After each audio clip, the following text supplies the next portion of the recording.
Just imagine, ಮಧ್ಯರಾತ್ರಿ ನೀವು ಮನೇಲಿ ಮಲಗಿದ್ದೀರಾ. ಮನೆ ಹಳ್ಳಿಯಲ್ಲಿದೆ. ಹಳ್ಳಿ ವಾತಾವರಣ ತುಂಬ ನಿಶಬ್ದವಾಗಿದೆ. ಸಡನ್ನಾಗಿ ಯಾರೋ ಬಾಗಿಲು ತಟ್ಟುತ್ತಾರೆ. ಗಾಬರಿಯಿಂದ ಎದ್ದೇಳ್ತೀರ. ಆಗ ನಿಮಗೆ ಒಂದು ವಾಯ್ಸ್ ಕೇಳಿಸುತ್ತೆ. ನಿಮಗೆ ಪರಿಚಯ ಇರುವಂಥ ವಾಯ್ಸನ್ನೇ, ನಿಮ್ಮ ತಾಯಿದೇ ವಾಯ್ಸ್ ಅಂದ್ಕೊಳ್ಳಿ. ಬಾಗಿಲು ತೆಗಿ ಅಂತ ಹೇಳ್ತಾರೆ. ಆದರೆ ಇಲ್ಲೇನೋ ಮಿಸ್ ಆಗ್ತಿದೆ ಅನ್ಸುತ್ತೆ ನಿಮಗೆ. ಯಾಕಂದರೆ ನಿಮ್ಮ ತಾಯಿ ನಿಮ್ಮ ಪಕ್ಕನೇ ಮಲಗಿರ್ತಾರೆ. ಯಾರಿರ್ಬೋದು ಅಂತ ಅನ್ಸಿದ್ರು ಡೋರ್ ತೆಗಿಯೋಕ್ಕೆ ಸ್ವಲ್ಪ ಹಿಂಜರಿತೀರ.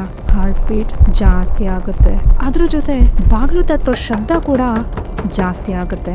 ಆಗ ನಿಮಗೆ ನಿಮ್ಮ ತಾಯಿ ಹೇಳ್ತಾರೆ, ಎಷ್ಟೇ ಶಬ್ದ ಆದರೂ ಬಾಗಿಲು ತೆಗಿಬೇಡ, ಅದು ಅವಳೇ ಅಂತ. ಯಾರು ಅಂತ ಯೋಚನೆ ಮಾಡ್ತಿದ್ದೀರಾ? ಅದೇ ನಾಳೆ ಬಾ ಅನ್ನೋ ವಿಷಯನ ಸೃಷ್ಟಿ ಮಾಡಿರೋ ಆ ಆತ್ಮ. ಇದು ಕೇವಲ ಕತೆ ಅಲ್ಲ. 1990ರಲ್ಲಿ ಇಡೀ ಕರ್ನಾಟಕನೇ ಕಾಡ್ತಿದ್ದಂಥ ಒಂದು ದಂತಕತೆ.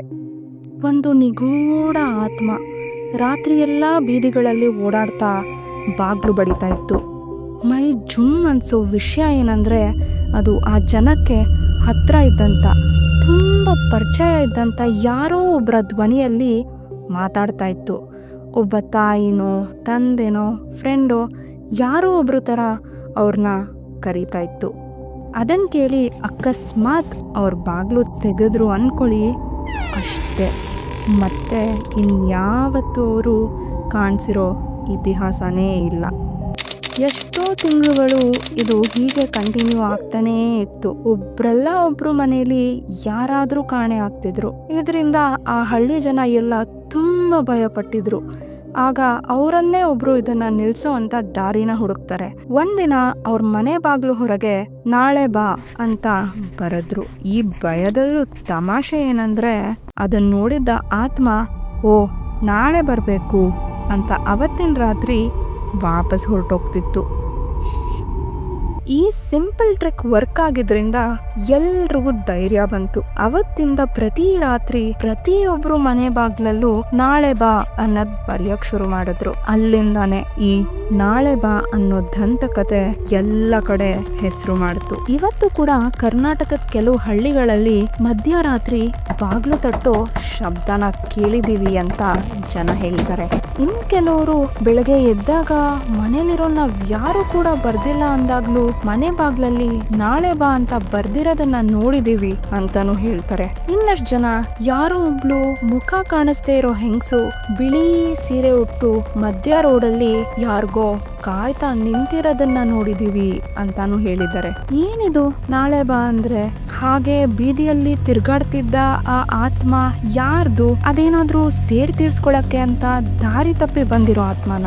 ಇದ್ರ ಬಗ್ಗೆ ಕೇಳಿರೋ ಎಷ್ಟೋ ಸುದ್ದಿಗಳಲ್ಲಿ ತುಂಬಾ ನಂಬಿರೋ ಅಂತ ಸುದ್ದಿ ಅಂದ್ರೆ ಅದು ತುಂಬಾ ದುರಂತವಾಗಿರೋ ಸಾವಿಂದ ಜೀವ ಕಳ್ಕೊಂಡು ತನ್ನ ಗಂಡನ್ನ ಹುಡುಕ್ತಿರೋ ಒಬ್ಳು ವಧುವಿನ ಆತ್ಮ ಅಂತ ಹೇಳ್ತಾರೆ. ಇನ್ನಷ್ಟು ಜನ ಯಾವ ಮನುಷ್ಯರು ಭಯದಲ್ಲಿರ್ತಾರೋ ಅವ್ರ ಜೀವನ ಆಹಾರದ ಥರ ಸೇವನೆ ಮಾಡೋ ಅಂಥ ದುಷ್ಟ ಶಕ್ತಿ ಅದು ಅಂತ ಹೇಳ್ತಾರೆ. ಇನ್ನು ಸೈಂಟಿಸ್ಟ್ ಬಗ್ಗೆ ಹೇಳಬೇಕು ಅಂದರೆ ನಿಮಗೆ ಗೊತ್ತಲ್ಲ, ಇದೆಲ್ಲ ಸುಳ್ಳು, ಸೈಂಟಿಫಿಕಲಿ ಅಲ್ಲೇನೂ ಇಲ್ಲ ಅಂತಾನೆ ಹೇಳ್ತಾರೆ. ಅವ್ರು ಹೇಳೋದೇ ನಿಜ ಆಗಿದ್ರೆ ಅಲ್ಲಿ ಕೇಳಿಸ್ತಿದ್ದಂಥ ಬಾಗ್ಲು ತಟ್ಟೋ ಶಬ್ದನ ಹೇಗೆ ಎಕ್ಸ್ಪ್ಲೇನ್ ಮಾಡೋದು? ಮನೆಯಿಂದ ಗೊತ್ತಿಲ್ಲದೆ ಕಾಣೆ ಆಗಿರೋ ಎಷ್ಟೋ ವ್ಯಕ್ತಿಗಳ ಬಗ್ಗೆ ಏನಂತ ಹೇಳೋದು? ಭಯಾನಕ ಏನಂದ್ರೆ, ಈ ನಾಳೆ ಬಾ ಅನ್ನೋ ಕತೆ ಕರ್ನಾಟಕದಲ್ಲಿ ಇನ್ನೂ ಜೀವಂತವಾಗಿದೆ. ಆದರೆ ಎಷ್ಟೊಂದು ಜನ ಇದೆಲ್ಲ ಹಳೆ ಕತೆ ಅಷ್ಟೇ, ಈಗಿನ ಕಾಲದಲ್ಲಿ ಇದನ್ನೆಲ್ಲ ಯಾರು ನಂಬ್ತಾರೆ ಅಂತ ಬಿಟ್ಬಿಟ್ಟಿದ್ದಾರೆ. ಆದರೆ ಈಗಲೂ ಕೆಲವು ಹಳ್ಳಿಯಲ್ಲಿ ಕತ್ಲಾಗಕ್ಕೂ ಮುಂಚೆನೇ ಬಾಗ್ಲುಗಳು ಮುಚ್ಚಿರುತ್ತೆ.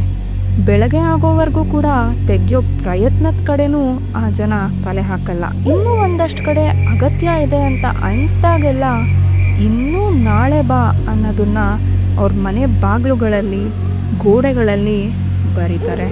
ಇದೇ ನಮ್ಮ ನಾಳೆ ಬಾ ವಿಷಯದ ದಂತಕತೆ. ಇದ್ರ ಬಗ್ಗೆ ನಿಮಗೆ ಮುಂಚೆನೇ ಗೊತ್ತಿತ್ತಾ? ಗೊತ್ತಿದ್ರೆ ನಾನು ಯಾವುದಾದ್ರೂ ವಿಷಯನ ಮಿಸ್ ಮಾಡಿದರೆ ಅದನ್ನು ತಿಳಿಸಿ. ಮತ್ತು ಹೋಗೋಕ್ಕೆ ಮುಂಚೆ ಒಂದು ಪ್ರಶ್ನೆ, ನೀವು ಯಾವುದಾದ್ರೂ ಹಳ್ಳಿಗೆ ಹೋದಾಗ ಮಧ್ಯರಾತ್ರಿ ಹೊತ್ತು ಯಾರಾದ್ರೂ ಬಾಗ್ಲು ತಟ್ಟಿದ್ರೆ ತೆಗಿತೀರಾ ಅಥವಾ ತಟ್ಟೋ ಶಬ್ದ ಬರಕ್ಕೂ ಮುಂಚೆನೆ ನಾಳೆ ಬಾ ಅಂತ ಬರೀತೀರಾ?